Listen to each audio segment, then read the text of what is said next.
Mary I was the Queen of England and Ireland from July 1553 until her death. Her executions of Protestants led to the posthumous sobriquet, Bloody Mary. She was the only child of Henry VIII and his first wife Catherine of Aragon who survived to adulthood. Her younger half-brother Edward VI succeeded their father in 1547. When Edward became mortally ill in 1553, he attempted to remove Mary from the line of succession because of religious differences. On his death, their first cousin once removed, Lady Jane Grey, was initially proclaimed queen. Mary assembled a force in East Anglia and successfully deposed Jane, who was ultimately beheaded. Mary was, excluding the disputed reigns of Jane and the Empress Matilda, the first queen regnant of England. In 1554, Mary married Philip of Spain, becoming Queen Consort of Habsburg Spain on his accession in 1556. As the fourth crowned monarch of the Tudor dynasty,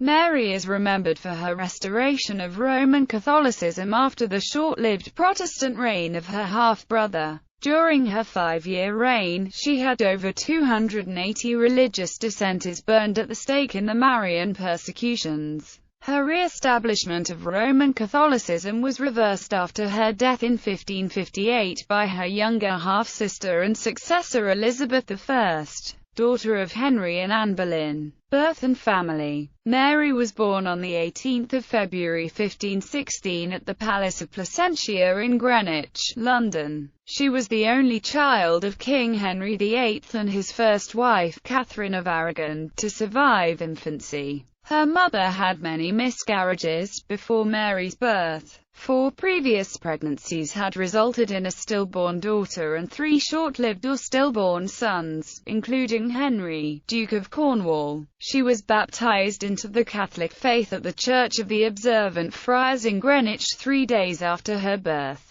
Her godparents included her great-aunt the Countess of Devon, Lord Chancellor Thomas Wolsey, and the Duchess of Norfolk. Henry VIII's cousin once removed, Margaret Pole, Countess of Salisbury, stood sponsor for Mary's confirmation, which was held immediately after the baptism. The following year, Mary became a godmother herself when she was named as one of the sponsors of her cousin Francis Brandon. In 1520, the Countess of Salisbury was appointed Mary's governess. Sir John Hussey, later Lord Hussey, was her chamberlain from 1530, and his wife, Lady Anne, daughter of George Grey, 2nd Earl of Kent, was one of Mary's attendants. Education and early marriage plans. Mary was a precocious child. In July 1520, when scarcely 4½ years old, she entertained a visiting French delegation with a performance on the virginals. A great part of her early education came from her mother, who consulted the Spanish humanist Juan Luis Vives for advice and commissioned him to write De Institutione Feminae Christianae,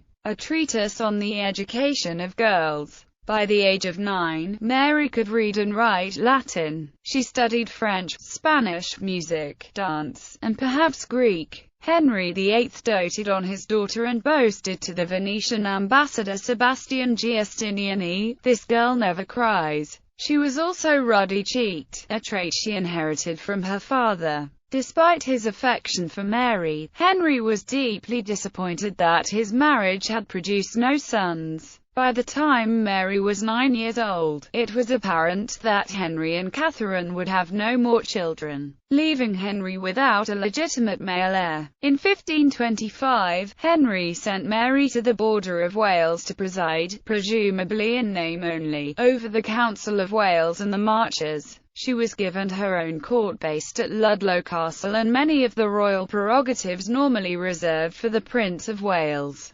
Vives and others called her the Princess of Wales, although she was never technically invested with the title. She appears to have spent 3 years in the Welsh Marches, making regular visits to her father's court, before returning permanently to the home counties around London in mid-1528. Throughout Mary's childhood, Henry negotiated potential future marriages for her. When she was only 2 years old, she was promised to the Dauphin, the infant son of King Francis I of France. but the contract was repudiated after 3 years. In 1522, at the age of 6, she was instead contracted to marry her 22-year-old first cousin, Holy Roman Emperor Charles V.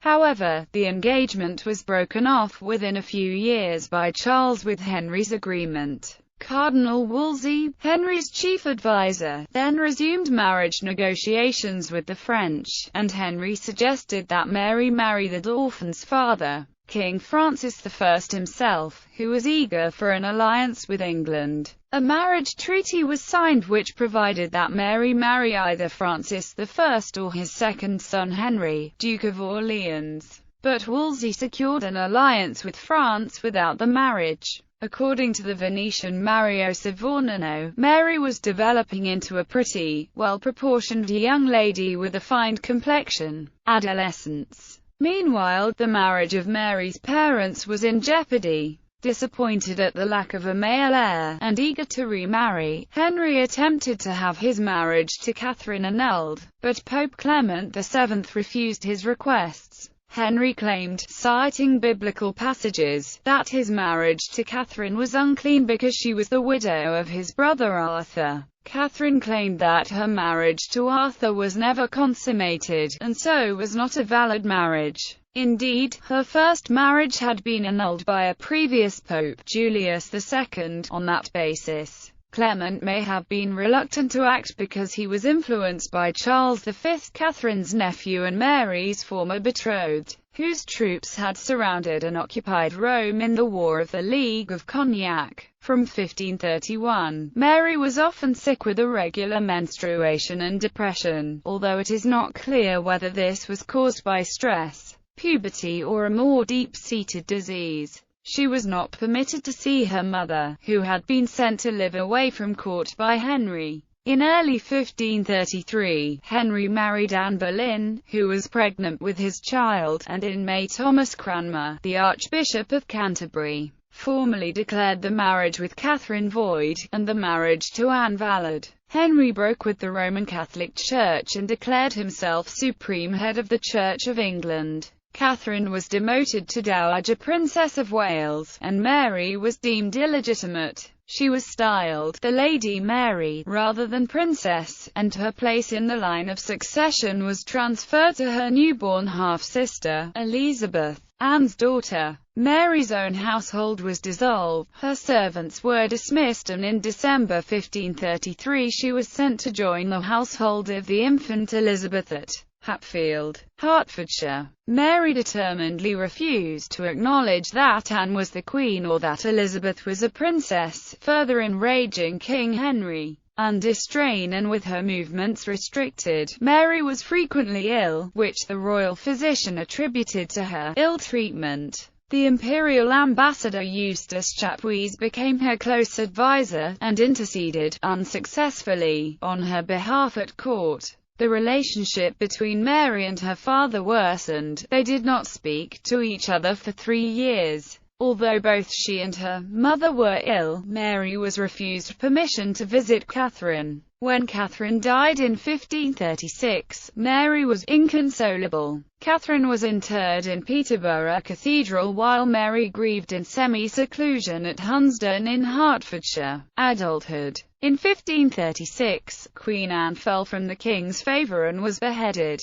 Elizabeth, like Mary, was downgraded to the status of lady and removed from the line of succession. Within 2 weeks of Anne's execution, Henry married Jane Seymour. Jane urged her husband to make peace with Mary. Henry insisted that Mary recognize him as head of the Church of England, repudiate papal authority, acknowledge that the marriage between her parents was unlawful, and accept her own illegitimacy. She attempted to reconcile with him by submitting to his authority as far as God and my conscience permitted, but she was eventually bullied into signing a document agreeing to all of Henry's demands. Reconciled with her father, Mary resumed her place at court. Henry granted her a household. Her privy purse expenses for this period show that Hatfield House, the Palace of Beaulieu, Richmond and Hunsdon were among her principal places of residence, as well as Henry's palaces at Greenwich, Westminster and Hampton Court. Her expenses included fine clothes and gambling at cards, one of her favourite pastimes. Rebels in the north of England, including Lord Hussey, Mary's former chamberlain, campaigned against Henry's religious reforms, and one of their demands was that Mary be made legitimate. The rebellion, known as the Pilgrimage of Grace, was ruthlessly suppressed. Along with other rebels, Hussey was executed, but there was no suggestion that Mary was directly involved. The following year, 1537, Jane died after giving birth to a son, Edward. Mary was made godmother to her half-brother and acted as chief mourner at the Queen's funeral. Mary was courted by Duke Philip of Bavaria from late 1539, but Philip was Lutheran and his suit for her hand was unsuccessful. Over 1539, the king's chief minister, Thomas Cromwell, negotiated a potential alliance with the Duchy of Cleves. Suggestions that Mary marry the Duke of Cleves, who was the same age, came to nothing, but a match between Henry and the Duke's sister Anne was agreed. When the king saw Anne for the first time in late December 1539, a week before the scheduled wedding, he did not find her attractive but was unable, for diplomatic reasons and in the absence of a suitable pretext, to cancel the marriage. Cromwell fell from favour and was arrested for treason in June 1540. One of the unlikely charges against him was that he had plotted to marry Mary himself. Anne consented to the annulment of the marriage, which had not been consummated, and Cromwell was beheaded. In 1541, Henry had the Countess of Salisbury, Mary's old governess and godmother, executed on the pretext of a Catholic plot in which her son was implicated. Her executioner was a wretched and blundering youth, who literally hacked her head and shoulders to pieces. At court, while her father was between marriages and without a consort, Mary acted as hostess. In 1543, Henry married his sixth and last wife, Catherine Parr, who was able to bring the family closer together. Henry returned Mary and Elizabeth to the line of succession, through the Act of Succession 1544, placing them after Edward. However, both remained legally illegitimate. In 1547, Henry died and Edward succeeded as Edward VI. Mary inherited estates in Norfolk, Suffolk and Essex, and was granted Hunsdon and Beaulieu as her own. Since Edward was still a child, rule passed to a regency council dominated by Protestants, who attempted to establish their faith throughout the country. For example, the Act of Uniformity 1549 prescribed Protestant rites for church services, such as the use of Thomas Cranmer's New Book of Common Prayer. Mary remained faithful to Roman Catholicism, and defiantly celebrated the traditional Mass in her own chapel. She appealed to her cousin Charles V to apply diplomatic pressure demanding that she be able to practice her religion. For most of Edward's reign, Mary remained on her own estates, and rarely attended court. A plan between May and July 1550 to smuggle her out of England to the safety of the European mainland came to nothing. Religious differences between Mary and Edward continued. When Mary was in her 30s, she attended a reunion with Edward and Elizabeth for Christmas 1550, where 13-year-old Edward embarrassed Mary and reduced both her and himself to tears in front of the court by publicly reproving her for ignoring his laws regarding worship. Mary repeatedly refused Edward's demands that she abandon Catholicism, and Edward repeatedly refused to drop his demands.